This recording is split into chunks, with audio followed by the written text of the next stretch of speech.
Stugotz here for DraftKings. It's week 2 of the football season, which means a second shot at victory. This weekend, DraftKings has over $2 million in total prizes, and you can play free with your first deposit. With 1 week fantasy at DraftKings, you choose when to play, draft a new team every week, and no season-long commitment at DraftKings. You are the GM. Just choose your players, stay under the salary cap, and see how your team stacks up against the competition, because nothing makes Football Sunday more exciting than when you have a DraftKings lineup on the line. Download the app or go to DraftKings.com now. Use code Dan to enter a contest for free this weekend with your first deposit and compete for your share of over $2 million in total prizes. That's code Dan only at DraftKings, the game inside the game. Minimum $5 deposit required. Eligibility restrictions apply. See DraftKings.com for details. This is the best of the Dan Le Batard Show with the Stugotz podcast. It's funny how in sports you try and get away from the socio-economic talk, the sociology, the race conversations, the isms, and ESPN is here for you, occasionally quoting Boston Red Sox manager Alex Cora in the only time that we will venture near Puerto Rico, hurricanes, brown people, and Trump. We will do it only if Alex Cora does it for us. So Alex Cora, who cares about Puerto Rico, and Alex Cora, who finds himself in a position where the President of the United States is disputing the official conclusion that nearly 3,000 people died in Puerto Rico. Here are Alex Cora's quotes. When I left the island after that storm had hit, they had anywhere from 6 to 18 deaths. As time went by, it did not go up by much. Then a long time later, they started to report really large numbers, like 3,000. To be tweeting about 3,000 people, it's actually disrespectful for my country. We see it that way. I know probably he doesn't feel that way. And like I said, hey, man, thank you for helping us. He went down there. He did what he did. I hate talking about politics and all that, but I think this is more than politics. It's about a country that really suffered. You see the hurricanes forming now. Everybody's panicking. It's not easy. One thing's for sure, and I told the media before, one thing I'm proud, we're standing up on our own 2 feet. Like, do we need help? Yeah, we do. We know that. These are not very controversial comments. These comments don't say much of anything other than there's a baseball manager out there who doesn't much want to wade into these waters either. But feels the need to say something, obviously. Well, he's being asked. He's being asked, and now he's got to be a voice on behalf of a people as the president of the country, takes out their mayor and continues to do stuff. When Puerto Rico was ravaged in a way that made Hispanic people in this country feel pretty alone and probably like black people often feel in this country. It made brown people, seeing the way that Puerto Rico was treated while being victimized, the way that Puerto Rico was being treated by our country's representative, these are not comments that say very much, right, Stugotz? What's Alex Cora saying here? He's not saying anything other than my island suffered, and, they have the deaths have been reported. There's not really a reason for the president of the country to minimize or marginalize those brown deaths. He's saying that Puerto Rico went through a big ordeal, a tragedy, and that's exactly right. There's no reason to debate. That's the last thing that should be debated. Just, how many lives I don't get that. Storm, I don't get the science of that. But regardless, Tim Kirkson's going to join us at 11 a.m. David Sampson's going to join us at David Sampson already joined us. He joined us earlier in the show. David Simon, though, I can understand why you're confused. That's not a fine. No, that's just dyslexia. Nope, not a fine. Now, if it were me reading that, I would blame Roy for putting David Sampson instead of David Simon. That would cost me $2. It doesn't cost me now. I'm just saying, in a hypothetical situation, that's what would have happened. Right. So David Simon, the creator of The Wire, is going to join us at 11:30 Eastern. But I've got to talk about what the Baldwin brothers have done here. The Baldwin brothers, we are feuding with them, and we've been feuding with them. And Daniel Baldwin hosts a sports radio show in Syracuse. And last week, he was our celebrity prognosticator, but we only did that to get Alec on. Alec Baldwin came on. He yelled at me. He made jokes. He disrespected me. Everyone had a great time. And then Daniel Baldwin got his ass kicked by Colin Cowherd. And so he's out. He's gone. Our celebrity prognosticator, the way that it works. Let's be clear. Colin was 3-2. Right. Fugazi 3-2 too. It was a 3-2 where he had the Giants +6.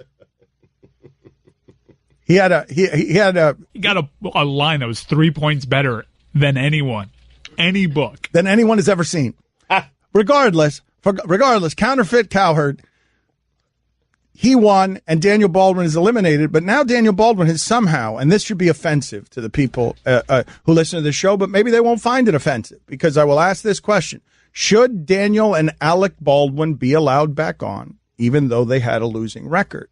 And I don't even know if we're going to get Alec, but Daniel's trying to buy his way back into Celebrity Prognosticator. So I drive in this morning. And there is a giant truck with videos all over the place playing all this peace music because he wants to end the feud. He's sitting here. Mike, what were some of the awful songs that were playing way too loudly in a vehicle that is circling around the Clevelander here for 4 hours? It's been rented to circle around here very loudly for 4 hours. And all it is Daniel Baldwin, famous people taking pictures with Daniel Baldwin, like the mother from Everyone Loves Raymond. Yes. Like all he's doing is celebrating his, cruddy career.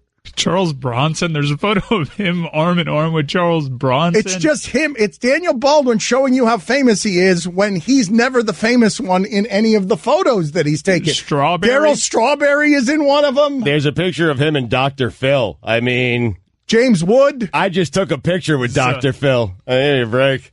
That is a fine. Yeah. That's a sign that you're getting old when you start taking away S's. And I thought adding S's was the problem. Either or. But speaking of your dad, Daniel Baldwin loves your dad's music. Basically, he has the same musical taste as everyone's dad, because every single one of these sound bites I can only play once because it's got some of the worst music behind it. But he's not merely trying to buy his way back into Celebrity Prognosticator. He's also badgering us with music, and he's also saying that he wants to end the feud with this. Is he going to be allowed to buy his way back on here with his brother? Yeah, man, he's brokering our future Celebrity Prognosticators. This is amazing because there's so many Baldwins. One Baldwin goes down, another one's there to replace him. And let's be honest, Alec is the one buying his way back in. Yes. Yeah. And Alec may be hanging around again today. Well, but he's not our Celebrity Prognosticator. We've got a dilemma on our hand. We will continue. What happened, Allison? What are you shouting at me? I'm shouting that the prognosticator is Billy. Okay. Smoldering fair game Billy Baldwin. Oh, my God. There's no other way we can get Billy Baldwin. No other way. Billy Baldwin from Sliver? From Backdraft. Oh, my God. Oh, my God. The hair in Backdraft. Look at me right now. Yeah, he looks kind of sedated and smoldering. Put out that fire. He always looks Put out that fire. I don't want to put out that fire. He is. So that's what we've got coming up here, I guess, because I really don't feel like they should be allowed back on. They lost. It shouldn't be Baldwin. It should be Bald lost. One Baldwin down, next Baldwin up. One Bald lost down, another Bald lost up. Like, why is it? Come on. Why should they be allowed back on here? Because Alec is there. Just Alec's famous. The general. Okay, Yeah. Good answer, We've Mike. always wanted Good Alex. answer. Good answer. It's all about He knows Alec. what he's doing. Yep. And because Allison couldn't book anyone else. Exactly. ESPN Radio is presented by Progressive Home Insurance. Getting a quote is easier than ever. Tune in for college football action tomorrow as Ohio State battles TCU, presented by Goodyear. Coverage begins at 7 Eastern on ESPN Radio, ESPNradio.com, and the ESPN app. Here's your SportsCenter update. The Bengals are back. I told you, Dan, 2-0 now. They defeated the Ravens 34-23. Thursday Night Football, Andy Dalton, Red Rifle, went 24 for 42, 265 yards, 4 touchdowns, 3 to A.J. Green. The Senators have traded Eric Carlson and Francis Perrone to the Sharks for a first-round pick in either 2019 or 2020, a second-round pick in 2019. Chris Tierney, Josh Norris, Rudolph Balsers, Dylan DeMello, and 2 conditional draft picks. Damn you, Roy, it's early. This SportsCenter is brought to you by JCPenney. Get ready, something big is coming to JCPenney. We're introducing Shaquille O'Neal XLG, a tailored line of clothing exclusively for big and tall, only at JCPenney. For all the latest headlines and information, tune in the SportsCenter on ESPN Radio all throughout the day. More than Stu from the Clevelander on ESPN Radio. Baseball season rolls along. Tune in tomorrow as Manny Machado and the Dodgers visit the Cardinals, presented by Barbasol Razors. Coverage begins at 12:30 Eastern on ESPN Radio, ESPNradio.com, and the ESPN app. It is time to check out the college injury report brought to you by Next Level Performance. Temple linebacker Corey Matthews is questionable with a bruised shoulder. Cal safety Daniel Tanner is probable with a dislocated finger. Northwestern receiver Carl Winslow is listed as day-to-day with a pulled hamstring. And Columbia All-American Ross Geller is out with the bends. Did you not realize what you were doing there? That's the injury report. It's brought to you by Next Level Performance, next level care for next level athletes like Ross Geller. Do you see what you just did there? Now that you arrived at the end and we proved somehow that you read without retention, Roy and Mike are celebrating because they have again put something in front of Stugotz and he has simply read it without retaining a word of what he was saying. Do you want to try it again and see if at any point you will realize what it is that you did? Sure. Baseball season rolls along. Tune in tomorrow as Manny Machado and the Dodgers visit the Cardinals, presented by Barbasol Razors. Coverage begins at 12:30 Eastern on ESPN Radio, ESPNradio.com, and the ESPN app. It is time to check out the college injury report brought to you by Next Level Performance. Temple linebacker Corey Matthews, he's a good one. He's questionable with a bruised shoulder. Cal safety Daniel Tanner, he is probable with a dislocated finger. Northwestern receiver Carl Winslow is listed as day-to-day with a pulled hamstring. And Columbia All-American Ross Geller out with the bends. That's the injury report. It's brought to you by Next Level Performance, next level care for next level athletes. To be fair to Stugotz, and we like to make fun of his lack of retention out here, many of you would not know the name of the Temple linebacker. It's not, most of us would not know whether the name was right on anything that he was saying, because if it's college athletes, you basically know your team and 12 guys, right? Isn't that how most people watch college football? You don't know, the linebackers playing against your team that week, maybe if you're studying, but you're not sitting here following the Temple linebacker. That's just uniforms running up and down the field that you can bet on and bet the other side, baby. Temple's terrible. Not this year, though. No. Corey Matthews, Temple linebacker, you could read past that. Even after that, safety Danny Tanner for Cal. Yep. Okay, maybe I can still, but then wide receiver Carl Winslow, back to back to back. These are red flags here. Well, you did Daniel Tanner there. I had it read Danny Tanner, I probably would have caught it a little bit quicker. Probably, but that's what I did there. Daniel. Yeah, I see what you did there. And, of course, Columbia would have Ross Geller. I mean, of course. That's where he went. Yeah. But Dan is right. Like with Clemson, I know the quarterback, okay? I know Kelly Bryant, and I can't name another player on that team. Well, not one. Okay, but that's you. Not a one. Okay, hold on. That's most people. I mean, outside of Clemson. I mean, it's not most people who care about college football, but okay, point taken. I understand.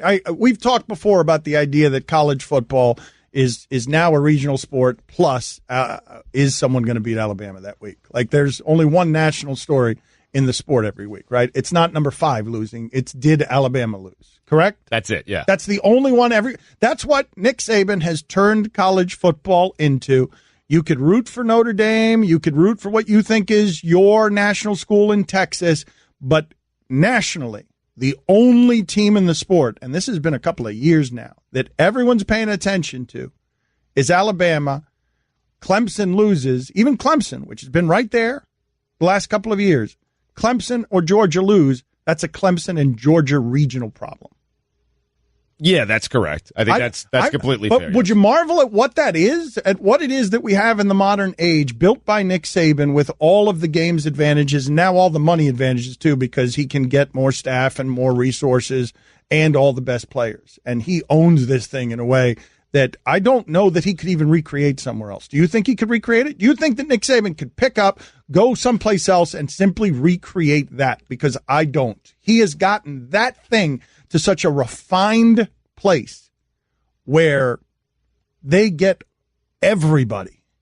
And now they have a quarterback to go with it. I don't know why he would ever leave there, because I don't know how you derail this outside of a scandal. I really don't. I don't know how you derail this without infractions. Like, this thing's only going to keep getting stronger. Right.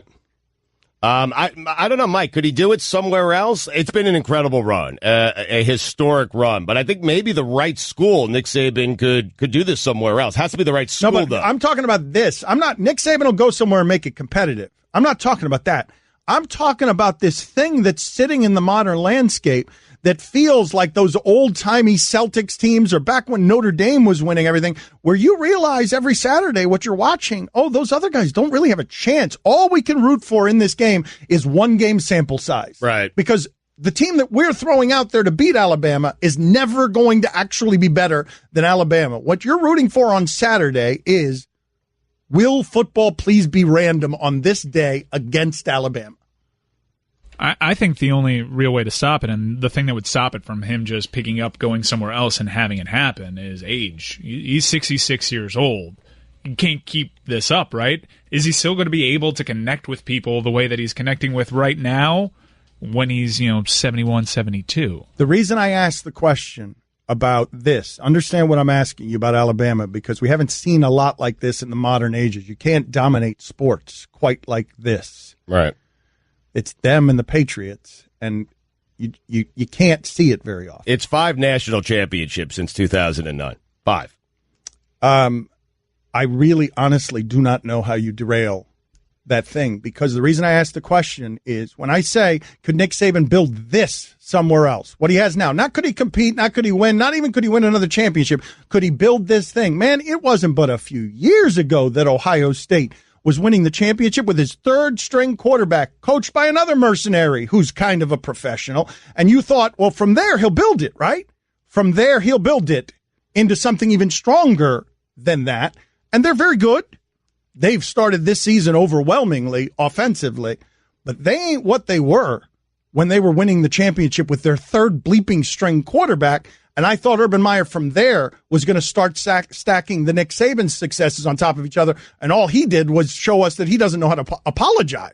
Right. It would take Saban a couple of years to turn around a program. Even in Alabama, didn't he lose to UL Monroe or something like that in the early going? It takes time. And at 66 years old, why would he go anywhere else? Because he doesn't have that time to give. The only reason that he would leave there, I got to imagine, I don't think it would be money, man. I want to say that Alabama would be too small for him. Like he'd have some sort of last ego challenge because Alabama feels too small. But I mean, he could win. He could win there. Guillermo, put this on the poll. Will Alabama be in the Final Four 10 years after Nick Saban has passed away? Because he will get them there from the beyond. Will Nick Saban get the Crimson Tide to the Final Four 10 years after his death? That's the question I want to ask you. Money, money, money, money. So he's 6 feet under the ground. They win a national championship. You're still signing it to Nick Saban? That's right. Okay. Well, how do you derail it? How would it possibly get derailed? He's got all of the competitive advantages and all of the best players, and now he's got a quarterback. I guess you can. If you're saying his death cannot even derail it, then there's no way. Scandal, only something that gets him fired. And I'm telling you, there could be a naked body in the trunk of his car that's no longer alive. And I think Alabama defends it. Well, what can derail it is another program sort of reaching its heights, and Clemson and Alabama have played, 3 straight years? Clemson's getting itself to the point that the program recruits itself, and Dabo's only 48 years old. Are you going out tonight with that crud on your face, smelling foul, unbrushed teeth, bad hair? You done that before? What's wrong with you, man?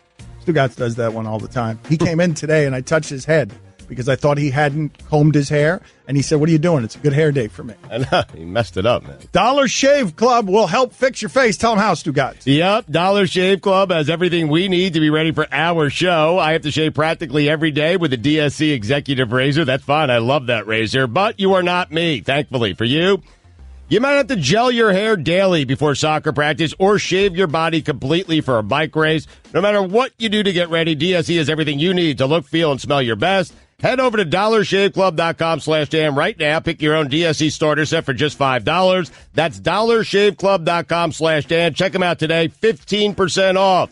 Plus, starter sets, $5 only at dollarshaveclub.com/Dan.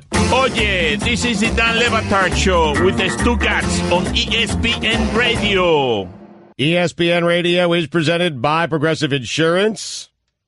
Guest on the Dan Le Batard Show appear via the Shell Pennzoil Performance line. Get triple action protection for optimal engine performance with Shell V-Power Nitro Plus Premium Gasoline.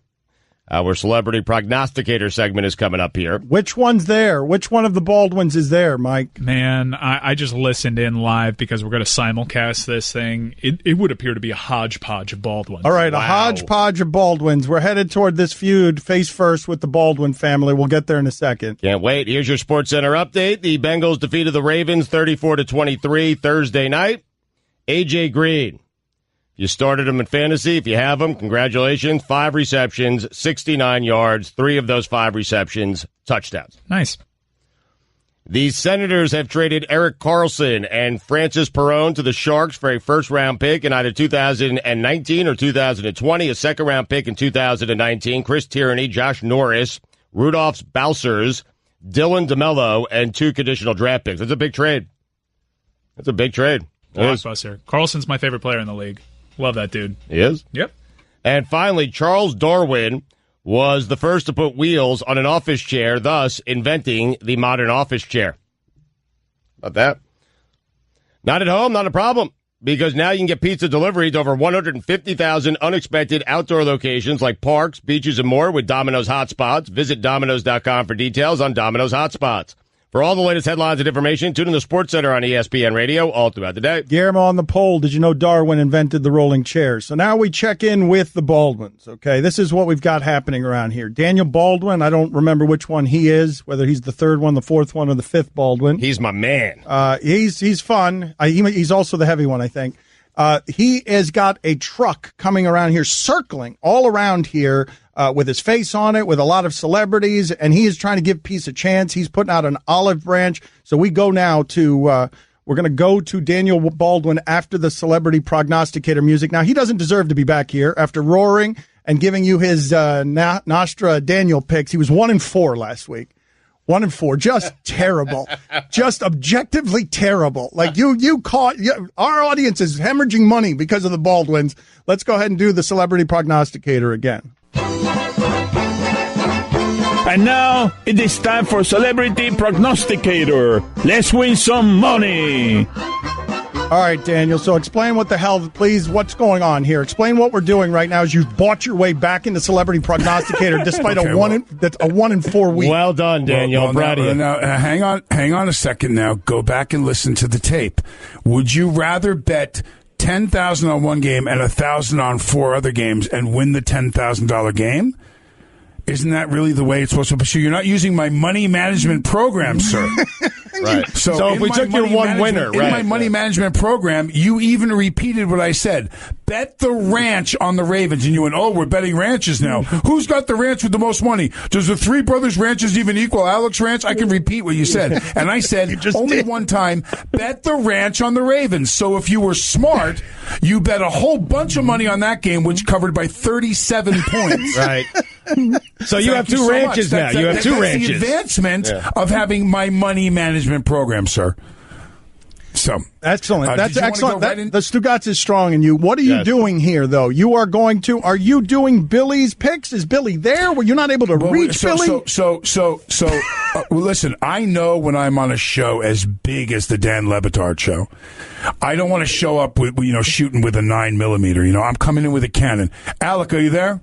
Oh, yes. This guy. Doing his bills? Or Listen. I listened to you when you say, look, the only reason why we're having Daniel back on is because we want Alec on the phone. I heard what you said. It's true. I'm sorry. So there you go. So Alec is on the phone. Alec, did you want to take another quick shot at these guys because they're so easy to shoot?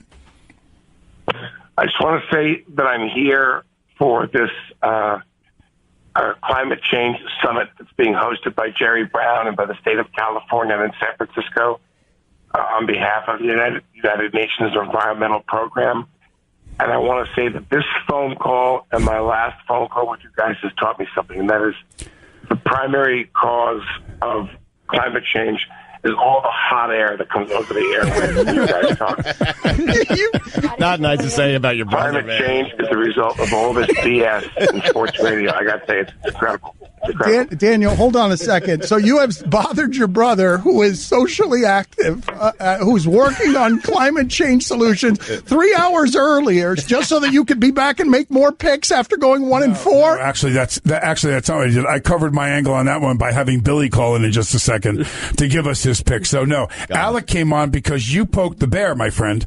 You guys poked the bear by going on a monologue, doing a story about Haley and Justin Bieber, and talked a bunch of smack talk about me and my family. So when you had the Stugotz Army drop off a tiny little sign that you glued or taped to our front door, we decided to show you what happens when you say you have an army, when you have the Baldwini Empire, the Baldwini Nation, right. The Baldwini Intercontinental Ballistic Missile that landed on your front door today. I think what you have is Alec's checking account, and I don't have that. I mean, that tab was picked up. That tab was picked up by the great Ed Levine at ESPN Radio here in Syracuse, my friend. Really? You'd be surprised how economical it really was.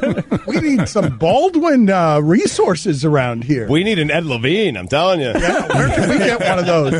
All right, so who's making the pick? Fellas, do me a favor. Can I say one thing?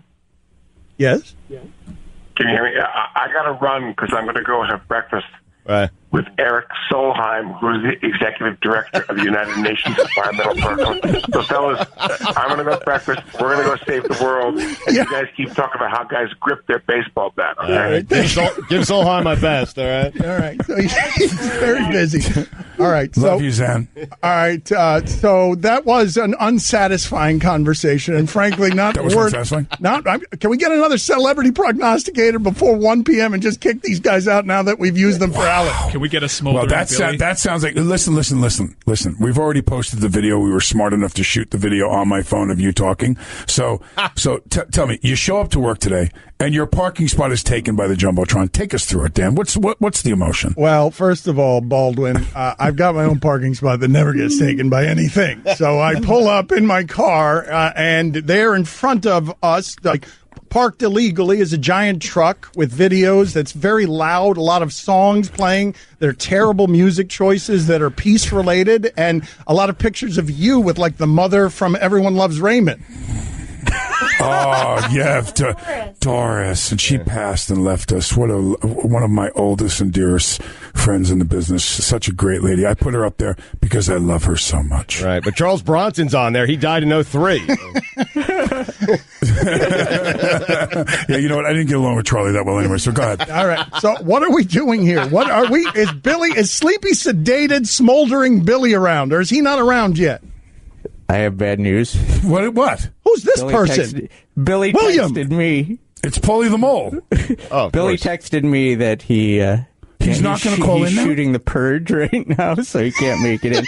And What? He texted me his picks. So give me the picks. What are they? Wait a minute. Hold on a second. This is how we're doing it? This is Billy Baldwin's picks from the set of The Purge?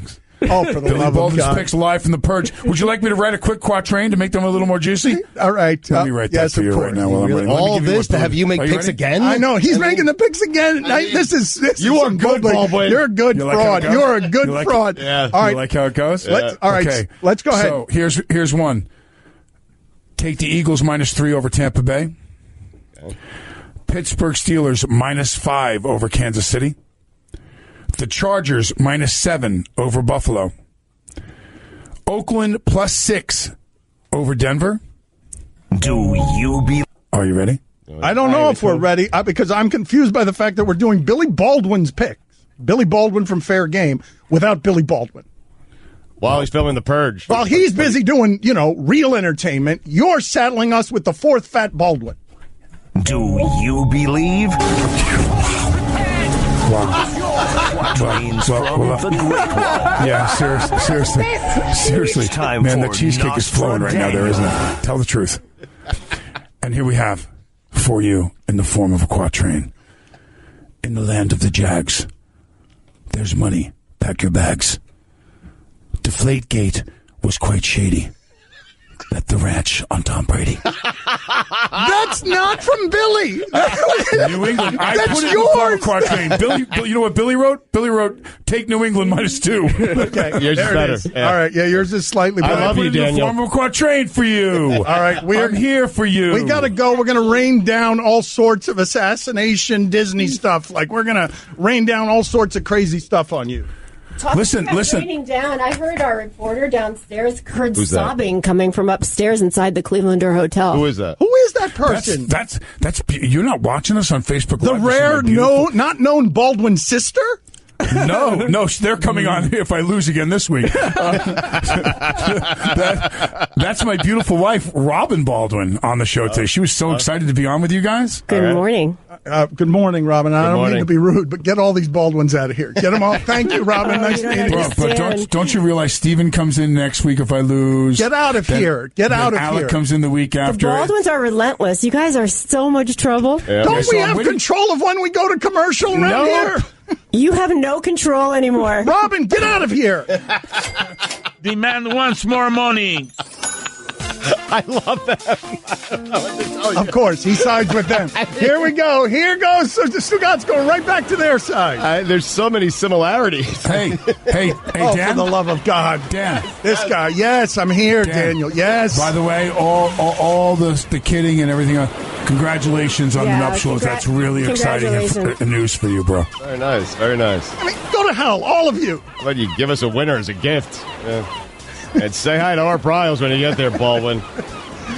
DraftKings, week 2 started last night, but that does not mean that you cannot win money right now with DraftKings. You can start winning it right now by making your picks. Tell them, Stugotz, how they can get ready for the weekend. Yep, it's week 2 of the football season, which means a second shot at victory. This weekend, DraftKings has over $2 million in total prizes, and you can play free with your first deposit to compete for your share. With 1 week fantasy at DraftKings, you choose when to play. Draft a new team every week with no season-long commitment. At DraftKings, you are the GM. Just choose your players, stay under the salary cap, and see how your team stacks up against the competition. So, if you've been thinking about trying 1 week fantasy football, now is the time to play. Download the app or go to DraftKings.com now. Use code Dan. Enter a contest for free this weekend with your first deposit and compete for your share of over $2 million in total prizes. That's code Dan. Only at DraftKings, the game inside the game. Minimum $5 deposit required. Eligibility restrictions apply. See DraftKings.com for all the details. This is the Dan Le Batard Show with the Stugotz from South Beach on ESPN Radio. Don't forget, you can hear more of my sons Dan and Stu weekdays starting at 10 Eastern on ESPN Radio and ESPN News. I just saved hundreds of dollars by switching to Geico. I should have done this years ago. Disclaimer, traveling back in time is physically impossible unless you know how to build a functioning time machine. Then by all means, travel 25 years back in time, switch your car insurance to Geico. You could save a bunch of money. While you're there, please prevent your younger self from wearing that sleeveless tuxedo t-shirt, parachute pants, and glitter high tops to your senior prom. And at long last, rectify this horrible crime against nature. Geico is absolved of all liability if you destroy the fabric of time and space. Geico. 15 minutes could save you 15% or more. ESPN Radio is presented by Progressive Insurance with more than 30 unique coverage options available. Progressive knows small business. Learn more at ProgressiveCommercial.com. Tim Kirchin going to join us in just a second here on the Shell Pennzoil Performance Line. He takes your phone calls at 786-456-4837. Here's your SportsCenter update. Michael Kendricks, released by the Browns following charges of insider trading, is signing a 1-year deal with the Seahawks. Dolphins receiver Kenny Stills says that his protesting of social injustice and police brutality during the national anthem will continue. And finally, blood donors in Sweden are sent a text message every time their blood is used to save a life. Really nice. This SportsCenter is brought to you by JCPenney. Get ready. Something big is coming to JCPenney. We're introducing Shaquille O'Neal XLG, a tailored line of clothing exclusively for big and tall, only at JCPenney. For all the latest headlines and information, tune in to SportsCenter on ESPN Radio all throughout the day. Tim Kirchin joins us here every week. We're grateful to have him. If you've got baseball questions, bring them now, or any kind of questions. My first question is, does Jimbo Fisher look like a Southern Baptist preacher standing head to toe dripping in sweat, fanning himself with the Bible before sitting down and casually saying, "Do you know what Jesus said to me this morning?"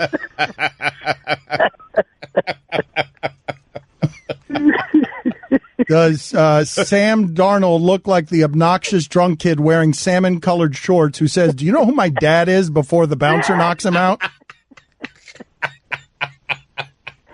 He's a Lego policeman. He does look more like a Lego policeman. You are correct. Let's go to Gib. Gib, you're on with Tim Kirchin. Go ahead. Hey, Tim, my childhood next-door neighbor was Red Sox Hall of Famer Dave Boo Ferris. Had he not gotten hurt in that 47 season, could we be talking about him as one of the greatest pitchers to play the game? You got to be kidding me. All right, that's my dad's era, and that guy did a lot of good stuff in his career. He's part of some really interesting notes, but that's before my time, Boo Ferris. There it is. We found something before the time of Tim Kirkshin. I didn't, Guillermo, put it on the poll. Did you know there was a time before Tim Kirkshin? It's called Greg Cody. Paul, you're on with Tim Kirkshin. Go ahead, Paul. Hi, Tom. If wild animals could play baseball, which animal would you choose first? I would take the speed animal first, because even though you have to get on base first, the speed of the game is what separates it from the other games. And if you can do things faster than somebody else can in baseball, that's ultimately how you're going to win. So give me a cheetah or something that is really fast. Jeff, you're on with Tim Kirkshin. Go ahead, Jeff. Hey, Tom, I got a question for you. Is Judge going to make it back in time for the playoffs? And even if he does, will it make a difference against the Red Sox? I think he'll make it back before the playoffs, but there is, of course, a huge question when you're talking about a broken wrist, exactly how good he's going to be when he comes back. It's one thing to hit home runs in BP. It's another thing to hit against a guy throwing 98, check your swing through a pitch and miss it, mishit it, end of the bat on the handle. That's where it aggravates a broken wrist more than anything. So I'm fearful for the Yankees that even if he comes back, and I'm sure he will, how effective can he be coming back from a serious injury for a big, strong hitter like that? Timmy, asking this for my father, who's a lifelong Red Sox fan. He swears that this Red Sox team is the greatest Red Sox team of all time, regardless of what happens here in the postseason. It's got to be your dad. I can't believe your dad thinks that. I thought he measured it with rings the same way you do. He's been listening to you too long. And so, Timmy, I'm wondering, is my dad right? They're that good, man.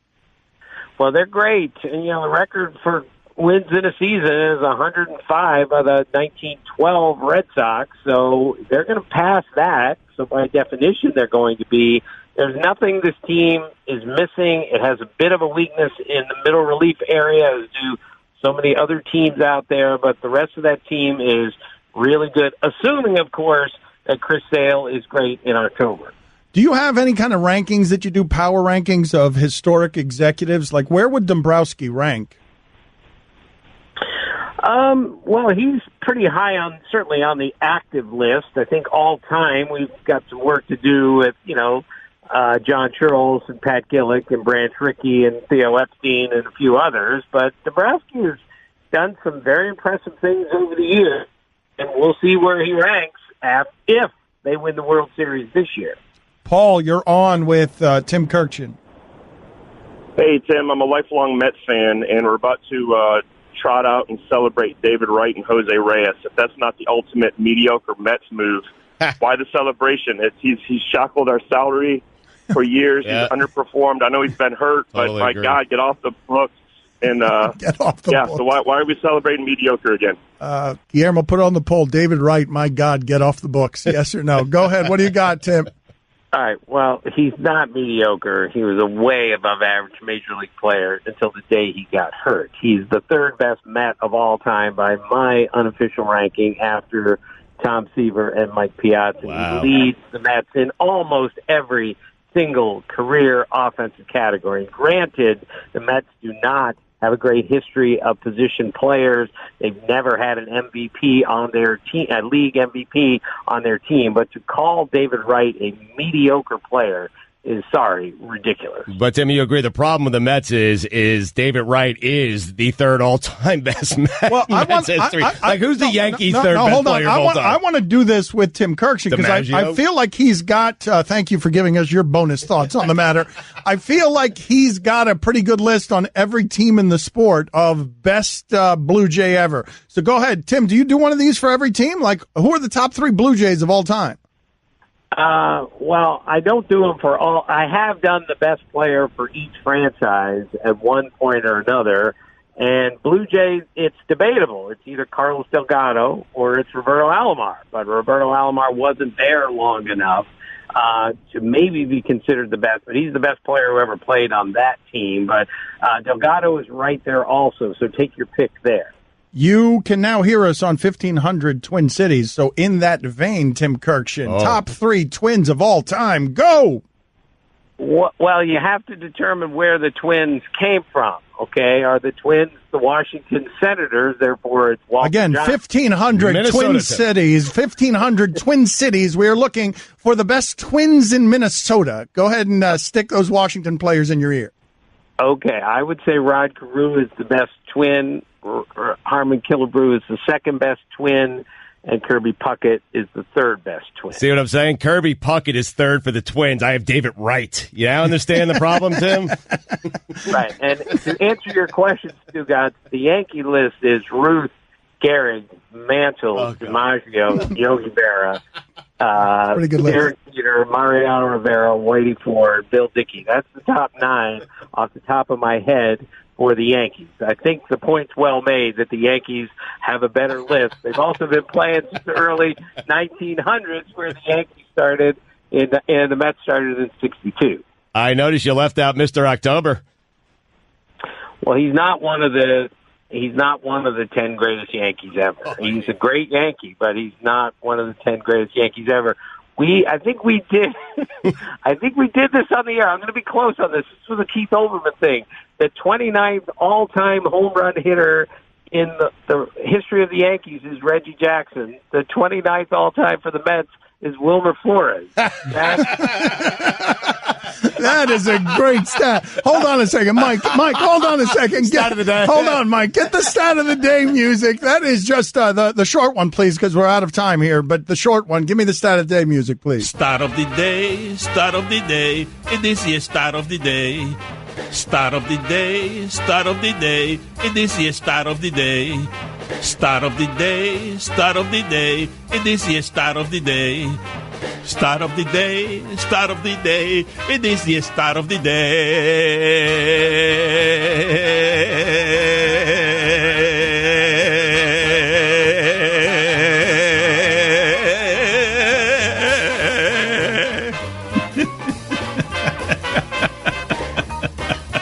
Go ahead, Timmy. What do you got? Well, I repeat, that was a Keith Olbermann note. Just to double check, we got that right. Okay?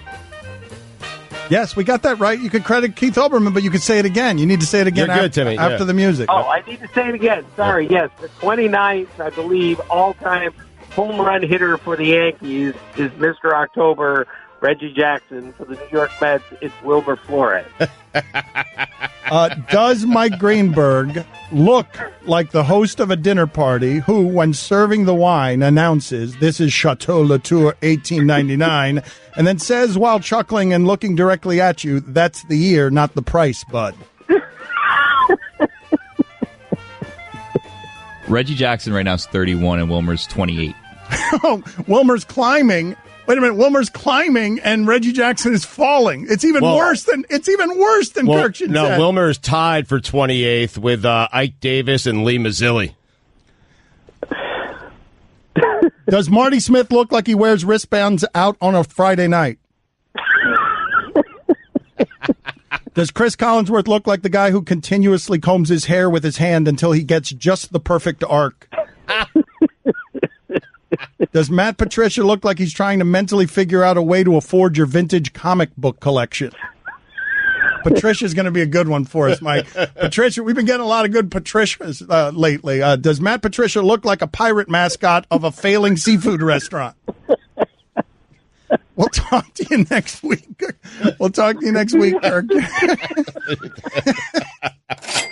Payday, payday, it is payday. I think he rivals Cody in terms of making us happy when he shows up. Oh, no question. I mean, did yesterday change anything for you in terms of Cody and making you happy and all that? Well, I fired his son. Oh. Casper, people, once you get married, that means your late nights out will cease to exist. So I'm told. I haven't agreed to those terms yet. But if you want a mattress to sleep on, Casper will provide it for you. They've helped everyone around here. Tell them, Stugotz. Yep, we love them. Sleep cool and comfortable every night on a Casper. You'll pick it over any mattress you've ever had, guys. I did. It's a high-quality mattress at an affordable price. It ships for free in a small box, so you can try it 100 nights risk-free. Don't love it? They'll come pick it up and refund you everything. Put Casper to the test in your own home for 100 nights. It's simple. Go to Casper.com. Use code STU for $50 towards the purchase of select mattresses. That's Casper.com. Code STU. Terms and conditions apply. You are listening to the Magic City's Dan Le Batard Show with the Stugotz on ESPN Radio. Get in touch with the show anytime through the 1-800-Flowers Twitter feed. It's at Le Batard Show, at Stugotz790. David Simon, creator of The Wire, going to join us in about 15 minutes. He's righteously angry, man. He is angry. Dan, it's time for Straight Talk. It's brought to you by Straight Talk Wireless. Best phones, best networks, no contracts. He is so talented. He is. I'm interested to talk to David Simon for a lot of different reasons, not the least of which is that he maybe created the greatest television show of all time, right? Wouldn't just about everybody listening to us right now agree, even though television is subjective, wouldn't just about everybody agree that The Wire is top 10 all time in terms of discussions of best television show you've ever seen? I got nervous there. I thought he created Monday Night Football. I thought Breaking Bad was. I thought that was the best show of all time. I don't like The Wire. I try to watch it back. It starts off so slow. It does, yes. That it's hard. And I understand that it was older, but what's with the technology in this show? I thought it was a show based in the 1980s. You watch it back, none of it holds up. It's so bizarre. What doesn't hold up? The technology? They work in law enforcement, and they're dealing with 1980s technology. He was a Baltimore cop reporter, David Simon was, and he parlayed that all into stories about race and drugs and drama. Guillermo, put it on the poll, please, because I believe Mike and Stugotz have both blasphemed against The Wire. Is The Wire consensus top 10 show of all time? Consensus, yes. We are not part of that consensus. It's just not for us. Right. You said the greatest show of all time to start. I mean, top 10, I think you're closer. I've never even seen an episode. I'd probably put it in the top 10. So your top 10s don't mean anything. By the way, Jason Whitlock. Wait, I've got an announcement to make because Jason Whitlock has made giant news here. Giant news. Jason Whitlock. Many of you do not like Jason Whitlock. He is at Fox now. He has a television show, and he has done something shocking. Do you want to tell the people, Stugotz, or do you want me to tell them? You can go ahead and tell the people what Whitlock has done. All right. He has come out with, everybody, just be careful. Just calm down. Like, he is a controversial writer. He is a controversial, polarizing personality. He has publicly come out and said that he knows and has ranked the top 5 quarterbacks of all time. What? Yeah. All time? Yep. All time. How? All time. How did he do that? Definitively? All time top 5 quarterbacks. He has released his list. Wait a second. And he shared it with us. We are allowed to tell everybody what his definitive list of top 5 quarterbacks of all time is. There's another network doing top 5 lists. Jason Whitlock did this? Yes, you did. On television? When did this happen? And people saw it. I don't know about that last part. Yeah. So do you want the top 5? Because I have come up with my top 6. What? No. Yes. With a little surprise at the end. No, what? No. A little surprise at the end. No. This cannot stand. We cannot handle 6. What does that mean? 6 and a surprise. 6 and a surprise. What's the surprise? Don't ruin the surprise. You have to find out. Do you want my list? Do you want Whitlock's list? How do you want to do this? Well, what's Whitlock's? Yeah. All right, let's start with there. Hold on a second. It's going to be hard to follow, though, whatever it is. Whitlock's got the top 5, so I don't know what you're going to appear like a copycat no matter what you do. He's the pioneer on this one. So, number 5, Jason Whitlock, quarterback of all time, Stugotz, is? Peyton Manning. Number 4, Jason Whitlock, quarterback of all time, is? Johnny Unitas. Wow, you watch Unitas. Number 3, best quarterback of all time, is? Joe Montana. Ooh, a shocker. Number 3? Yeah, number 3. Can't argue with Number it. 3. Shocker. Number 3. I thought we measured rings, and it was him and Brady. Mm-hmm. Number 2 quarterback of all time, according to Jason Whitlock. Tom Brady. Possibly be number 1. No way. No way. Has No to be. way. Aaron No Rodgers way. has to be. No way. Rings. The number 1 quarterback of all time is John Elway. Get out of here. Terrible list. Terrible. What? Terrible. I don't respect this. Rings. He had 2. He got 2. Rings. He wrote. But there's only 2 of them. Rings. It's more than Aaron Rodgers has won. He's twice the quarterback. And John Elway rode off into the sunset. That's lest you right. forget. Yes, Punctuation. Yes. More And, points. as an executive, another ring. 3. Oh, you forgot about that. That's not quarterback. Okay, so He's now that great. But he left out Bradshaw has 4. I mean, there were guys that he left out there. It's a definitive list. Yep. Well, it's his definitive list, and that makes it the definitive list. But Stugotz also has like this copycat bogus list that's going to pale by comparison, and it's not going to be as shocking as that. So mine is the top 6 here. I will work my way up to number 6. Okay, we'll start with number 1. Okay. All right, can we hurry though? Because David Yes. Simon, we're wasting a lot of time here, and David Simon's joining us. Don't forget the surprise, okay? Number 1, my best quarterback of all time, Tom Brady. Wow, he was number 2 on Whitlock's. Yep. See what I did there. Number 2 on my list, greatest quarterbacks of all time, Aaron Rodgers. Not even on Whitlock's list. Wow. Number 3, greatest quarterback all time, Joe Montana. Wait, is that the same? You agree? You agree? We agreed, yes. Number 4, all time quarterbacks on my list, Danny Marino. There you go. There you go. He knows him so well, he calls him Danny. Yeah. Yep. Number 5, because you need a gunslinger on the list. Number 5, best quarterback all time, Brett Favre. Oh, wow. Number 6 on my list, the only quarterback to beat Tom Brady ever, Eli Manning. Oh, a 6. Wait a minute, a 6 with no Johnny Unitas? With no Johnny U? Oh, Johnny U. And now here's surprise is my 7th greatest quarterback of all time. Yeah. What? David Simon and Stugotz's surprise next. Whoa, that is Straight Talk. It is brought to you by Straight Talk Wireless, nationwide coverage on America's largest and most dependable 4G LTE networks. Drink all day, play all night. Let's get it popping on the Dan Le Batard Show with the Stugotz on ESPN Radio. ESPN Radio is presented by Progressive Insurance. David Simon going to join us in just a second here on the Shell Pennzoil Performance Line. Here's your SportsCenter update. Michael Kendricks, released by the Browns following charges of insider trading, is signing a 1-year deal with the Seahawks. Dolphins receiver Kenny Stills says that his protesting of social injustice and police brutality during the national anthem will continue. And finally, talking to yourself makes you smarter. You think I'd be smarter. This weekend, DraftKings is over $2 million in total prizes. Get the app or go to DraftKings.com and use code Dan to enter a contest for free this weekend with your first deposit. Minimum $5 deposit required. Eligibility restrictions apply. See DraftKings.com for all the details. For all the latest headlines and information, tune in to SportsCenter on ESPN Radio all throughout the day. Love this guy's work, his reach, his ambition, his projects, his anger. You can watch season 2 of The Deuce Sundays, 9 p.m. on HBO.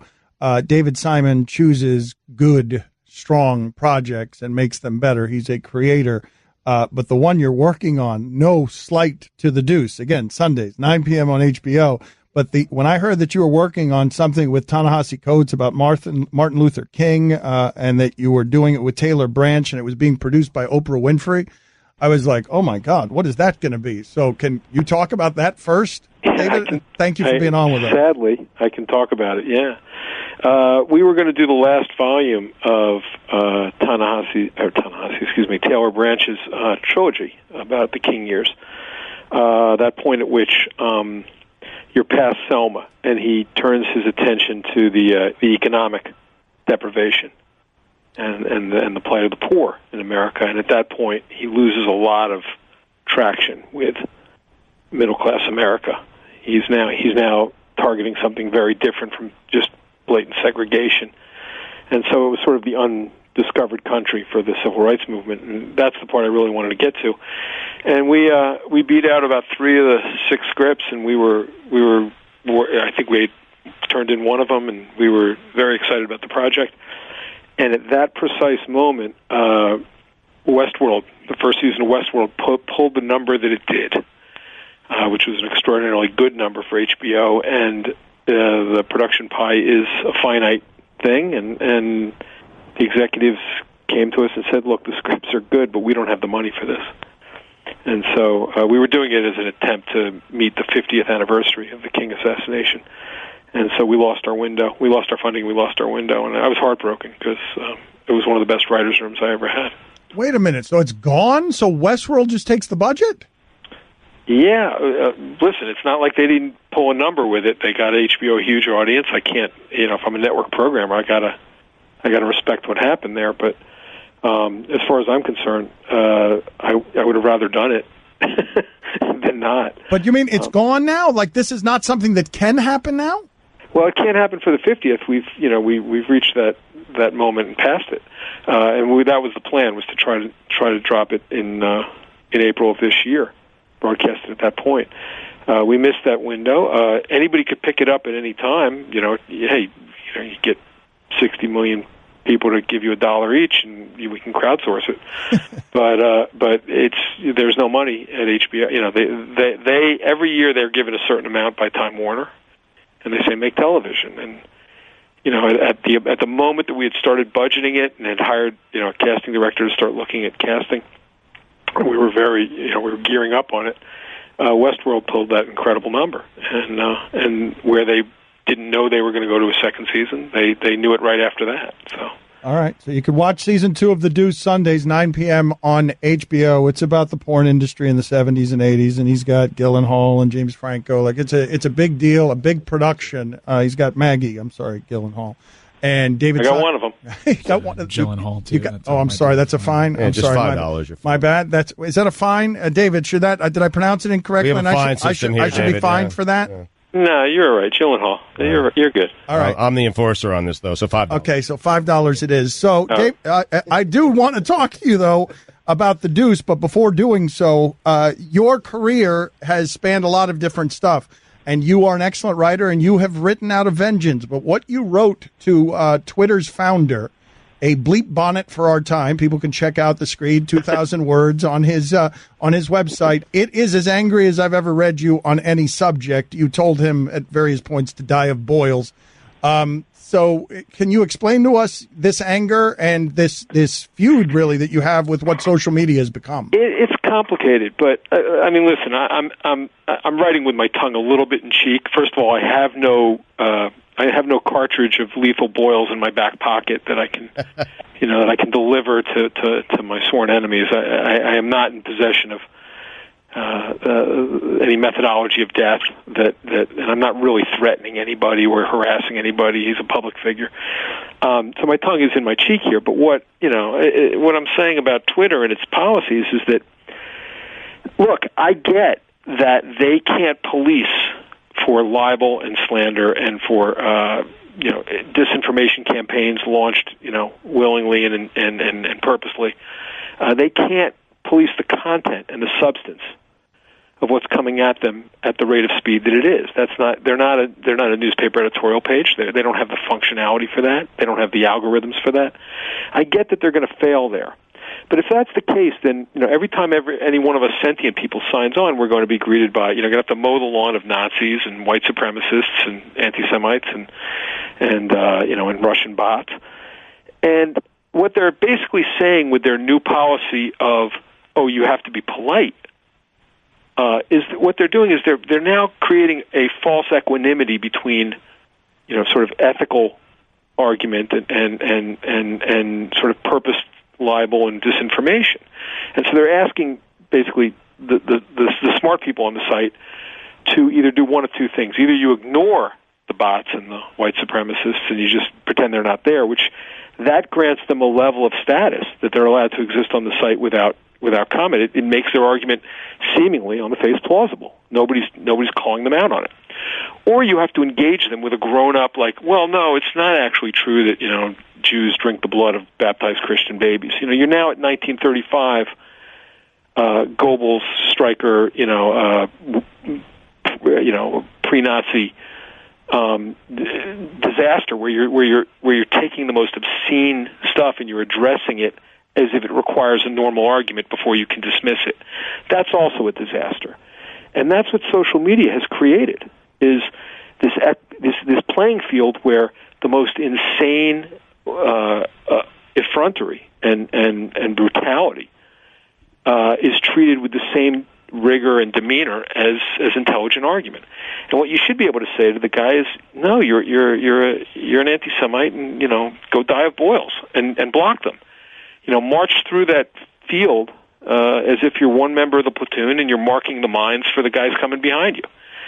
And in that way, that's the only sentient and viable way to survive in social media if you want it to be a coherent meeting place for real ideas.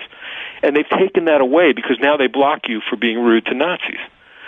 So, that's my problem with the site, is that he's basically, he can't police what he really needs to police, and so he's policing politeness.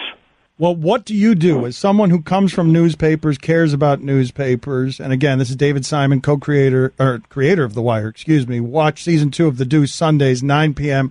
on HBO. What do you make of the changes that result in social media having sort of buried newspapers? Right. I mean, the reason I got involved in Twitter in the first place, almost as a thought experiment for myself, as a rhetorical experiment, was I'd gotten the impression, particularly in light of this last election cycle, in which we, delivered, submorality to our, national politics.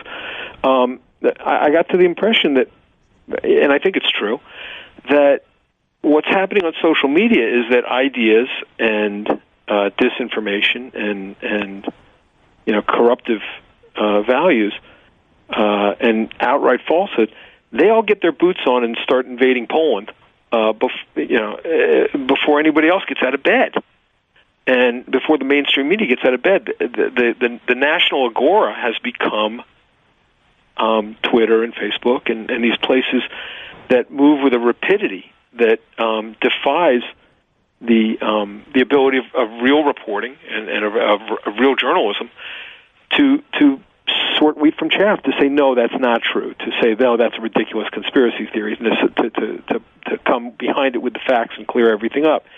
And incredibly, Jack Dorsey went in front of Congress and said, this is not my job to tell you what's true or not. That's the job of reporters. It's really important that they come behind and clean all this mess up. David, that's you're at. If I've ever smelled abdication, that's it right there. I understand that you don't have the capacity to do it, but then don't make your site so damn hostile. And I am not a guy who wants anybody banned. I don't care if they ban Alex Jones. I just want Alex Jones. I want everybody to call him what he is immediately, and be able to be as contemptuous of him in the public view as he ought to. Right now it's like we're down to debating whether or not he hurt somebody's feelings, rather than getting down to the brass tacks of watch this guy lie on you. Because if he's going to ban Alex Jones, there's 17,000 people behind Alex Jones. There's Russian bot factories that are creating disinformation campaigns. He can't do it. That's not where he can draw the line. But then don't draw the line so that you make it hospitable for these people to exist, and they have to be treated. They and their ideas have to be treated with sort of a reasoned, nodding, analytical tone. Number 7 was Sam Darnold. Watch Season 2 of The Deuce, Sundays, 9 p.m. on HBO. David, I really do admire your work. Tell the people why they should be watching this thing. Okay, everyone's telling you it's the porn show. It's actually the show that's about sexual commodification and about misogyny. We didn't know there was going to be a Me Too hashtag. We didn't know that was going to. We didn't know Weinstein was coming and that national moment was coming.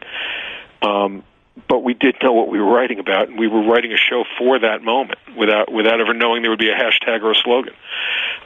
And it really is about the manner in which men and women have our relationship to each other, sexual, cultural, social, political, economic, I think has been, listen, these things have been around forever, but the legality of pornography in the last 50 years of organized legal pornography as a major industry in America, I think has has metastasized a lot of our problems. And so it's really about that. It's about men and women and how we've come to see each other through the prism of the organized sex industry. So, I mean, there's smart stuff behind it, but yeah, when somebody turns to you and says, "Are you watching that porn show on HBO?" That's what they're referring to. Well, that works too, though. That works. That's fine. You can go high-minded, or you can just say the porn show, and people will watch that. You could have shortened it up. Anyway, actually, I don't get many, but when I get them, I'll take them. See, Simon, this is how your good stuff wouldn't be blocked out by Westworld if you just did more porn. You need more to do dragons. more porn, more dragons. Thank you. More dragons, more robots. Thank you, David. Sure.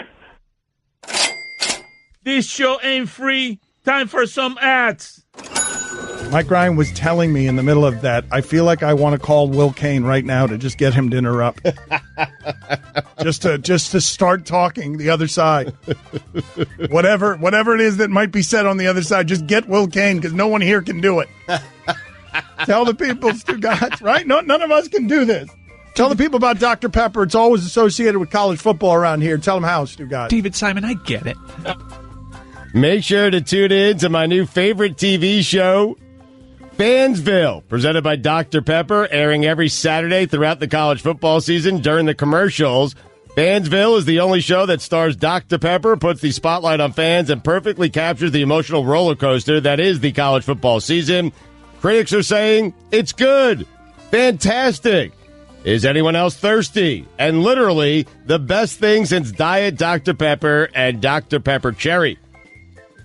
In Fansville, Dr. Pepper delivers a tour de force performance alongside legendary college football co-stars Brian the Boz Bosworth, Eddie George, and the Mad Hatter himself, Les Miles. Experience the pain, the passion, and the deliciousness of college football fandom this fall on Fansville, presented by Dr. Pepper. So, pull over, veer right, slant left, do what you got to do to get to your local Walmart and pick up some refreshing ice-cold Dr. Pepper, the official drink of Fansville. And hey, while you're at it, don't be afraid to go for two. Estás en sintonía con el Dan Le Batard Show with the Stugotz on ESPN Radio. Catch more of the Dan Le Batard Show with the Stugotz 10 to 1 Eastern on ESPN Radio and ESPN News. You're working late when you get an alert on your smartphone. Your Blink motion-activated security camera picked up something suspicious at home. You open your Blink app and watch a video clip of someone peering through your kitchen window. You dial 911 and police roll. I mean, isn't the point of having home security to alert you before bad stuff happens, not after? That's what Blink does. Order your Blink cameras now and get 15% off at blinkprotect.com/score. blinkprotect.com/score. ESPN Radio is presented by Progressive Insurance. Guest on the Dan Le Batard Show appear via the Shell Pennzoil Performance Line. Here's your SportsCenter update. Henrik Zetterberg is retiring due to a back injury. 33-year-old Adrian Peterson says that he is not ready to retire anytime soon, as he wants to play 3 or 4 more years. And finally, George Washington spent $200 on ice cream during the summer of 1790, which equals roughly $5,100 in today's money. A lot of ice cream. He liked ice cream. That's my monthly budget on ice cream as well. You knew the exact. I do. I'm on the George Washington diet. $510 worth of ice cream a month.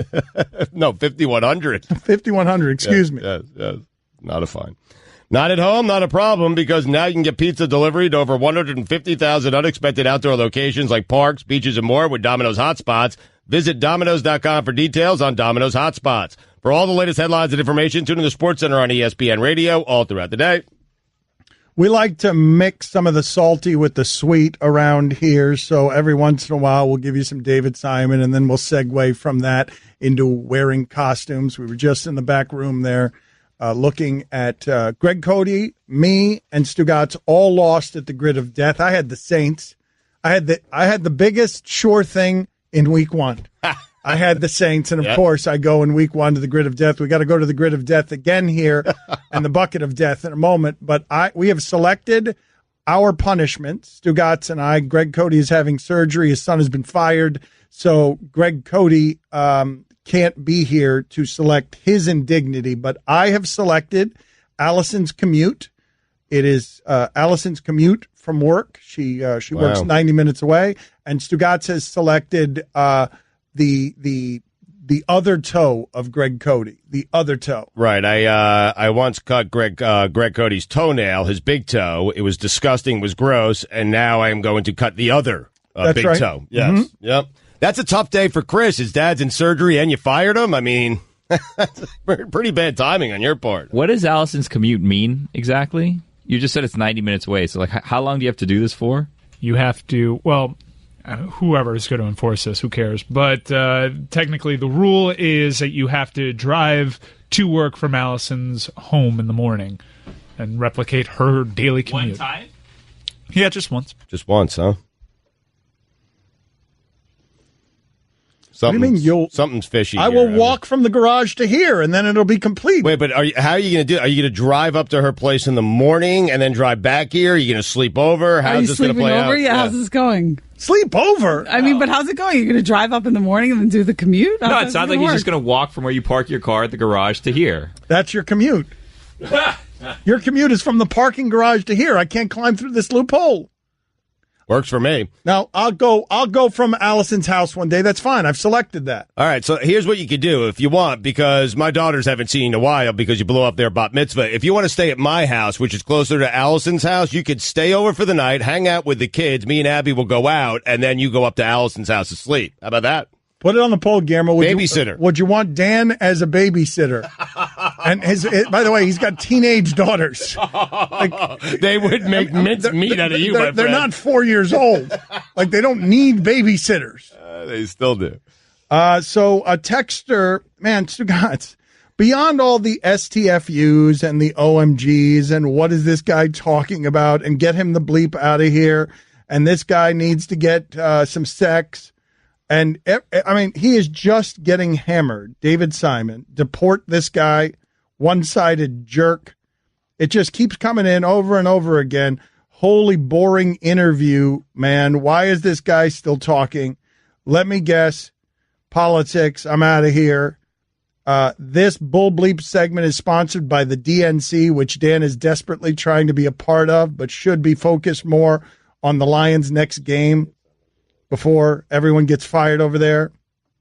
Holy cow, this guy's long-winded and full of himself. Please never interview this guy again. Talk PPR, not NPR. Now you're talking my language. That's a little better. Cole Beasley. Seriously. 8 catches, I think, last week. And then there's this one. To actually think that your viewers give a bleep what some HBO producer thinks on social political stigmas, it's just baffling. It's baffling how dumb you really are. So, David Simon is supposed to be someone to us. You guys are bleeping amazing. I mean, not to point this out, but sending a text message of that length saying that you don't care what he thinks doesn't make much sense to me. Well, you don't have to like it, okay? Like, I just like talking to interesting people about interesting stuff, and I get the idea that many people tune into sports and they don't want anything else. They want to escape from it. But I just want to talk to interesting people about interesting things. And David Simon, look, man, I know I'm getting old around here. And I know in getting old, what you're going to do is you're going to lose to the young people. The young people are going to make everything popular. You are going to lose as you get old. And so David Simon sounds like someone shouting to get off the lawn. But the part that, I wouldn't say bothers me, but the part that I notice is the attention span of these people who are complaining is like 2 minutes. They want nothing but sparkly things and juggling and fire and bend over and make fart noises. And they're here for that part of our show. And we will continue to give them that. But you're going to eat that one every time as long as I'm here. You're going to sit there and eat it and then text your complaints, and then you're going to eat it the next time as well. And you're going to keep eating that one again and again and again, and we'll give you your fart jokes. There you go. There it is. Let's go to the bucket of death. Let's get the Grim Reaper ready. Let's make our picks right now. The Grim Reaper is ready. Thank you, Stugotz, for your important contributions to the show. Career. That's right. That's right. I love it. And there they are, the human manifestation of the fart joke. There he is. Guillermo, put it on the poll at your convenience. I get paid for this. Is Stugotz a human whoopee cushion? Mike, do you think the whoopee cushion industry is still doing well? Like, do you think they're killing it, man. I'm telling you. I just got a couple for my kids. I did.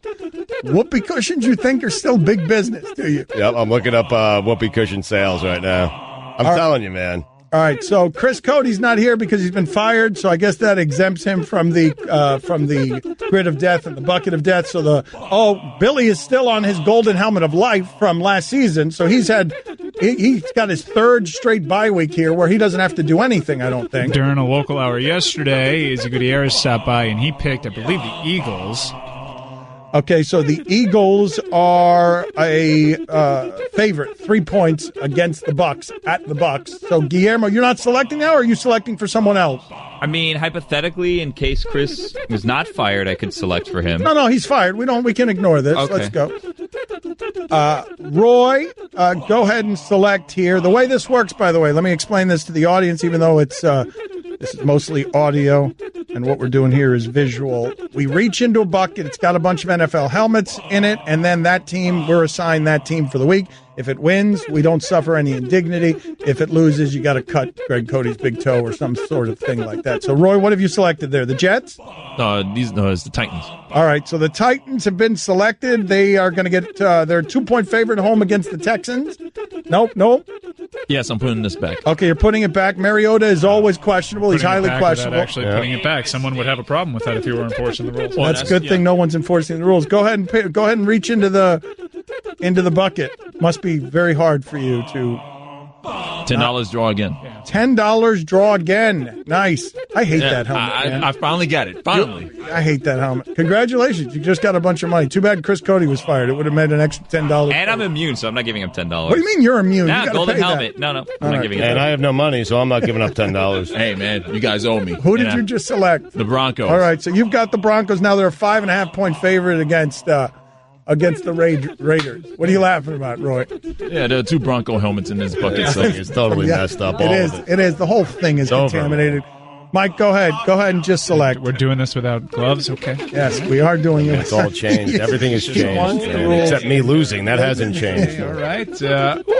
Hugs. That means I have a bye week, according to this helmet, and I get hugs from everybody. All right. Congratulations. Go ahead and Roy and Billy, you pay your hugs now. Reaper, you pay it at the end of the segment. I'm immune from hugs. You're immune from hugs, too. Okay. All right. Thanks, this whole thing. All right. So here is Stugotz' selection. He, of course, the Cardinals. will rummage.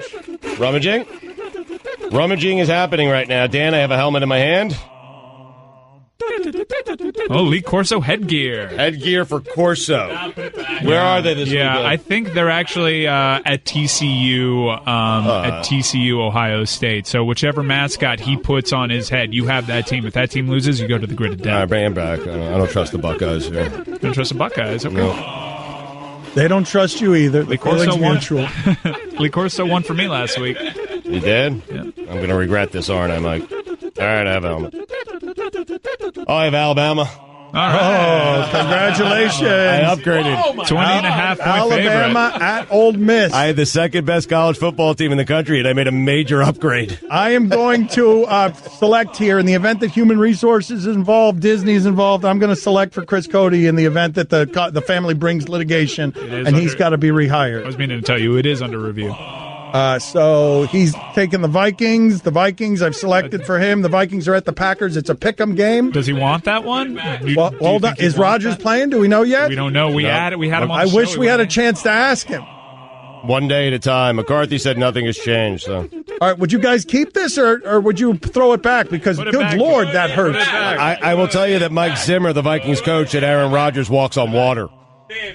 I'm taking the Vikings. All right. I'm going to select on water. I'm going to select the second one in the event that Chris Cody gets rehired. He's got the Colts. The Colts are at Washington. They're minus 5.5. I am now selecting for myself. All right, so he's got Colt. Okay. What happened? You want me to do something different? So you put the Colts helmet back in. All right. Yeah, the Colts are plus 5.5, and now I've got the Seahawks. Who are the Seahawks playing? Monday Night Football at Chicago and Khalil Mack. That's going to be a tough one. Put it back. Oh, no. Do I want that? They are a 3-point dog Monday night at Chicago. That's 3-5. But it is Russell Wilson against Mitchell Trubisky. Yeah, put it back. Put it back. All right, I shouldn't put it back. You think the Bears are going to be able to recover from what Aaron Rodgers did to them in the fourth quarter? I'm going to put it back. Oh, now I got the Bears. And no, of course they're not going to recover. Bills, yo. No, Bills, yo. Blink, people. If Stugotz is conniving, if he's in your bushes, if he's trying to steal your stuff, Blink will not allow it. They will spot him, make him afraid, and make him run somewhere, perhaps, where he can't steal your stuff. Stugotz, tell him about Blink, please. Give you a kiss, too. You get a hug and a kiss. How about that? Imagine this is you. You are working late when you get an alert on your smartphone. Your motion-activated Blink security camera picked up something at home. You pop open your Blink app and see the silhouette of a man peering through your kitchen window. Frightening. You dial 911, the police roll. The job of a home security system is to help stop crime before it happens, which is why you need to choose Blink. That's what I chose. Get 3 Blink cams for way less than the other guys, plus an extra 15% off. Visit blinkprotect.com/Dan. Do it today. 15% off. blinkprotect.com/Dan. Party in the city where the heat is on with the Dan Le Batard Show with the Stugotz on ESPN Radio. If you missed any of the show, you can listen to all 3 hours of the Dan Le Batard Show on demand in the ESPN app, plus our Miami-only hour that airs before the show. And now you can subscribe to our Best of podcast. It's all available in the Listen tab of the ESPN app. Stugotz, how did you enjoy that Thursday night football? Football was back. You pumped it into your veins. The Ravens, I told you, right? I told you about the Ravens. The Ravens, you are not to trust them. Even when they win the championship, do not trust them. Last year, you did not trust them, and they lost against Jacksonville 44-7. And then you didn't trust them, and they beat the Dolphins 40-0. They're capable of those wild swings. Do not trust that football team. All these football teams are capable of wild swings, with the exception of one, really, the Patriots. I mean, it's the truth. Like, who had the Bengals 68 points through week 2, 2-0, Andy Dalton, 6 touchdowns, 1 interception, A.J. Green at 3 last night. I like the Bengals team, mostly because I think they're actually pretty talented. Hey! Yes? Can I talk? Oh, my God. What's this guy doing? Who's this guy? Is this a guy who goes out on Friday nights wearing wristbands? Hey, Charles Wade Barkley. I thought it was Marty Smith. I legitimately thought that was Marty Smith is who I thought that was. Get out of here. What are you doing, Wade? Hey, fake news. Fake news, fake news. You engaged? That's right. I got engaged. Yes. What are you doing? Yes, I got engaged. Have you met Valerie? You haven't met Valerie yet, have you? First of all, let me tell you something. I got a picture of this girl. Let me tell you something. Boy, being a famous sportscaster has been good for you. Yes, she's very beautiful. You listen, Dan Le Batard diploma couldn't get that. That's true. That's true. That's all you got for me? I'm happy for you, brother. Charles, are you expecting to be in the wedding party, just out of curiosity, or are you expecting it? No, I don't do weddings or funerals. I just want to come and get drunk at the reception. My man. All right. Well, you're invited to that. It should be. No, I just don't listen. That's all I want to do, actually. Well, listen, are you going to invite your fat dad into the wedding? No. I've got a whole royal wedding situation where I don't want my father there. I mean, you can invite your mom because she's a saint. Yeah. Your mom's a saint. But you can't invite the fat man because they're going to wear one of those ugly green shirts or that old ugly purple shirt he wears on your show all the time, which is hideous. He hates you so much? Hey, listen, let me tell you something. Listen, I drop him like a sack of potatoes. I don't know about that anymore, Charles. You're old. You don't move very well. Wait, I'm always be younger than him. That's a good point. Yeah. That's a very you always will be, Charles. That's a very good point. Yes. Hey, as a matter of fact, I am an old fat guy and I can't fight. Your dad is probably the only person I'll fight with. Okay. Very good. Well, I appreciate you calling in. Should we talk to you for a little while, or is that it? You're just going to stop in and leave? No, so listen, did you do it? Like, how did you do it? Did you get romantic? Did you get down on your knee? Yes, I got down on a single knee on a rock somewhere overlooking Africa. Yes. You got married in Africa? Yes, the motherland. I got engaged. Wait, you're married? Not married. Not married. First of all, you're Cuban. It's not your motherland. I was speaking of your motherland. It's my motherland. Yes, I got down on one knee, and it took me about 3 days to get back up. Were you sweating afterwards? You know what, man? Listen, that's romantic, man. First of all, I'm surprised you're romantic, but I'm really proud of you, man. You're a great dude. You know, we've been friends for a long time. I tell people all the time, I said, Dan's one of the best you're ever going to meet as far as sportscaster goes. He's the best guy. But, man, I'm happy for you. Now, I know your dad, old fat boy, always talk about you having grandkids. You're going to all the yes, they want grandkids. Well, I'm saying that it might be a little late for that. I mean, you ain't got much left in the tank, so he might have to give up on the grandkids thing. All right. So how about Uncle Charles, Uncle or Godfather Charles? Listen, first of all, listen. If you're gonna make me the what's that? The Godfather. Mm-hmm. Listen, I'm pulling for you, brother. I mean, I don't know if you I don't know if you got much left in the tank, but I'd be happy to be a grandfather. A Godfather.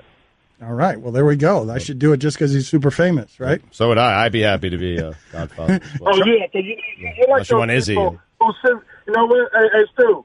Yo. He's like those people, like regular people who I don't even like.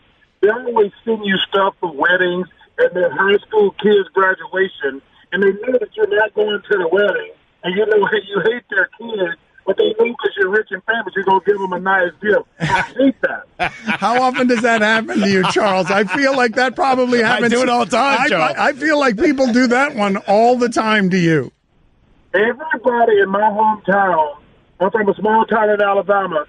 First of all, I only go there to visit my family, and I didn't know their kids, but they always leave stuff in my house, so they know I got to give them a gift.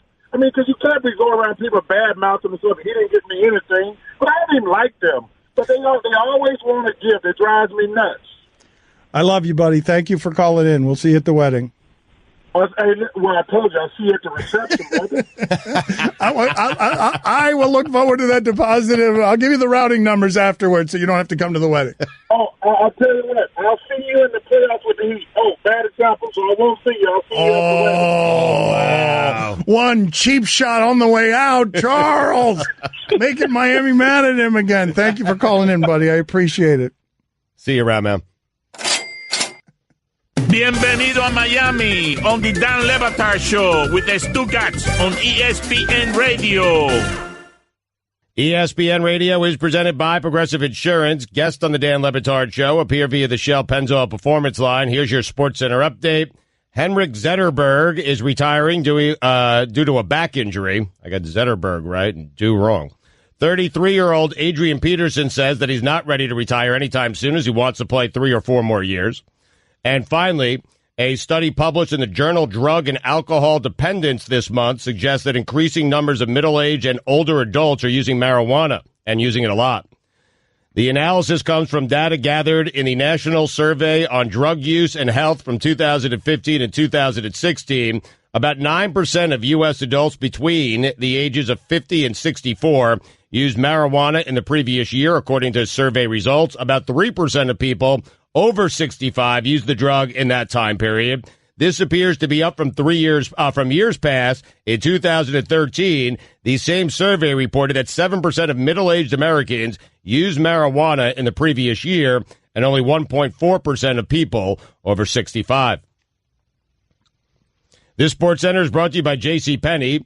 Get ready. Something big is coming to JCPenney. They're introducing Shaquille O'Neal XLG, a tailored line of clothing exclusively for big and tall, only at JCPenney. For all the latest headlines and information, tune in to SportsCenter on ESPN Radio all throughout the day. Guillermo, put it on the poll, please. Did Charles Barkley sound like Marty Smith? Am I the only one who made this? Am I an idiot? Because the other room knew Barkley was on the line. I didn't know who I was being surprised with. Am I the only person who made this mistake? Because it's a pretty egregious mistake. Yeah, you're the only one person. Yeah, I mean, no one else thought it was Marty Smith. No. Nope. And I understand it was a looks like from earlier, but that's a weird way to describe Marty Smith. Yeah. Hey, hello, is this a person who wears wristbands out on Friday night? That's a great way to describe Marty Smith. I want to ask you guys this question as you read the report that Kyrie Irving might want to be in New York and that the Celtics might have motive to shop or flip Kyrie Irving for something else if they're going to lose him. I want to ask you about the predicament that basketball finds itself in, because LeBron James isn't just going to sit there and as in Los Angeles with the Lakers, he's not going to just sit there and go into the second half of next season with JaVale McGee and Lance Stevenson. Mm-hmm. There is going to be a plot, given everything LeBron is trying to do in Hollywood, to get into the Anthony Davis game, to something. LeBron's not going to just sit there and not get a major player to join him in Los Angeles. He might sit for a year and wait for Kawhi. I mean, he might do that. Well, but the reason I bring it up, right, because Bill Simmons pointed this out, that if Anthony Davis goes with clutch management, you might as well go ahead and start printing the Laker jerseys with Anthony Davis's name on them. You might as well go ahead and do it because it makes a lot of sense. And if I tell you right now, hey, LeBron and Anthony Davis, are you interested? Yeah. Are you thinking that can challenge Golden State? I would slow you down on that one because while they wouldn't have as many great players, they'd have now two better than just about anybody the Warriors have, and nobody can say that. I mean, Steph Curry and Kevin Durant. I would take Anthony Davis over Kevin Durant and feel okay about it because I got 10 years of Anthony Davis coming. Okay, because he's younger. I wouldn't feel terrible about having. That's fine. We could say Kevin Durant is a better player than Anthony Davis, but Anthony Davis is in that conversation. Yes, he is in the conversation. What makes the Warriors so special, obviously, is when you get to 3 and 4. That's it. It's Klay Thompson and Draymond Green. That's the difference, I think. But I have not seen. I would like to see anyone go after Golden State with two players who can be as good as their two good players. Two of them go and you saw what happened. When LeBron and Kyrie tried it, they went crazy, and nobody's ever lost in the finals going crazy the way Kyrie Irving, the way a duo have. But the math has changed in that sport where Golden State is too good. No Durant there, though. The math has changed in that sport where Golden State is too good by everyone's measure. And what I would ask you is this. If you're the New York Knicks, you don't have anybody. But if you're the New York Knicks and you can get in the Kyrie Irving game, what is that getting you? Because everyone else is so far behind that the Knicks get in the Kyrie Irving game, and what? It's getting you a 26-year-old superstar. I mean, it is. I mean, Dan. I'm not, Stugotz, I am not saying that you don't want him. I'm not saying that he's not great as a young player. What I'm saying is when you're going up against Golden State, you're the Knicks and you get Kyrie Irving, and what? And what? 4 seed in the East, 3 seed, 2 seed. You're right. Your larger point is, I understand. That's how hopeless they've made it. Even if you have them winning the East, you still give them zero chance. None of you wanted to see the Celtics against the Warriors in the last finals. They wouldn't have had any chance against the Warriors in the last final. I'd be interested in Celtics Warriors this season if Kyrie and Gordon Hayward are healthy. I'd be interested to see that series. Okay, I think Golden State would probably win, but I'd be interested to see it. But if Kyrie Irving does what we're talking about here, if Kyrie Irving does go to New York, do you realize that he's going toward the descent on going from standing next to LeBron James to a lesser team in Boston that was knocked out, even though it was just LeBron James last year and they were on the road in Game 7, knocked out by LeBron. Now he'd be going to the Knicks. Like, he's going from the side of LeBron James to down, down, down, because who's he going to get to play with him? I mean, Porzingis is there, and these super teams, you always have to have at least one superstar there. Even with the Celtics Big Three and the Heat Big Three, they have the established superstar. Now, I don't think Porzingis is quite there yet, but let's just say, for argument's sake, he is. And you get Kyrie, then you're a superstar away from being in that title conversation. Then there's a free agent who might say to himself, hey, if I go there with those two guys, at the very least, we're going to win the Eastern Conference. Again, all I'm pointing out to you, I am not arguing with you guys. I'm asking you to take inventory of what that gulf is. When if you get Kyrie Irving, a top 15 player, a top 20 player, wherever you want to, you're still not really in the game. No. You're just starting to try and build the thing and waiting for Kevin Durant to leave Golden State. It's why I was so frustrated when Durant decided to go to Golden State, Dan. They have changed everything. They have made it unfair, but teams still have to operate and make moves and try to acquire stars. But you're right. Your larger point is right. It doesn't mean anything in the grand scheme of things. No one's winning a championship as long as those four are healthy and playing together. But how frustrating must it be, right? Was it C.J. McCollum who wrote on Twitter when someone said win a playoff series? I'm trying, Jennifer. I'm trying, Jessica. It was something like that. I'm trying out here. Like, Kyrie Irving's not a lot better than C.J. McCollum, is he? I mean, he's very good, and he is better than C.J. McCollum, but he's not a lot better than C.J. McCollum, is he? I wouldn't say a lot better. I mean, C.J. McCollum's a really good player. If C.J. McCollum had played with LeBron next to LeBron, we'd probably know a little bit more about C.J. McCollum, right? Like, there are plenty of people with Kyrie Irving's much of his skill set, not the entire skill set, because his you can make the argument that his handle is better than anybody's but Steph's. Right. Yeah. They don't win a championship, I don't think. Like CJ and LeBron together? No. So I think Kyrie's... No, but I think that what I'm saying to you is that if CJ McCollum had played with LeBron all these years and been in all these playoff games and made a bunch of jumpers, we'd be like, man, CJ McCollum's a superstar. Yes, of course. That's what LeBron does for you. Yeah. And so, again, though, what do you do with what it is that we're talking about if you're the New York Knicks? If you're Kyrie Irving, what do you do? You left the side of LeBron James. That was the height of what it is that you were doing in the sport, and then Golden State toppled you. If I'm Kyrie, I've already won a championship. I've hit one of the biggest shots in NBA history to win that championship. I go find a market that I want to be in, New York, a major market. He's got other aspirations outside of basketball, and I try to create a team there knowing that I might not be able to, but at least I'm playing in the place I want to play in. Yeah, if I'm Kyrie, I do whatever the hell I want. I'm a finals hero. I got my ring. I'm Uncle Drew. I don't need to go to L.A. to get theatrical releases. My movies actually go out into the movies. New York, here I come. This show ain't free. Time for some ads. Can't wait. Kyrie. Very exciting. You're very excited. And Porzingis. Layer away, Dano. 1-800-Flowers. I'm getting married. So's Guillermo. Let's not forget that, even though I swallowed his announcement.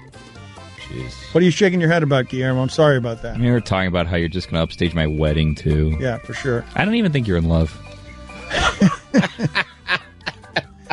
All of the men on this show will be married by the end of next year, and 1-800-Flowers is where you go to send romantic gifts. Tell them, Stugotz. Yep, after 6 months of football-free Saturdays and Sundays, your family's gotten pretty used to having you all to themselves. Now that's all going to change because football is back. With all the time spent glued to the action, your presence is going to be missed. There's no better way to make up for it than by sending your special someone a bouquet from 1-800-Flowers.com. That's what I do right before every football season. Been doing it for years. It helps, trust me. Right now, when you order a dozen multicolored roses for just $29.99, 1-800-Flowers will give you another dozen plus a vase absolutely free. That's 50% off the original price. Beautiful arrangements of vibrant pink, orange, and purple roses. Amazing roses at an unbeatable price. A dozen multicolored roses, just $29.99, plus another dozen and a vase for free. Trust 1-800-Flowers.com when the game's on the line. So order a dozen multicolored roses plus an extra bouquet and a vase for just $29.99. It's simple. Go to 1-800-Flowers.com, click the radio icon, enter code Dan. Do it today.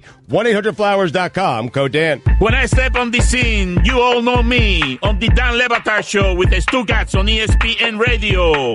You can listen to the Dan Le Batard Show with the Stugotz 10 to 1 Eastern on ESPN Radio, and you can watch on ESPN News.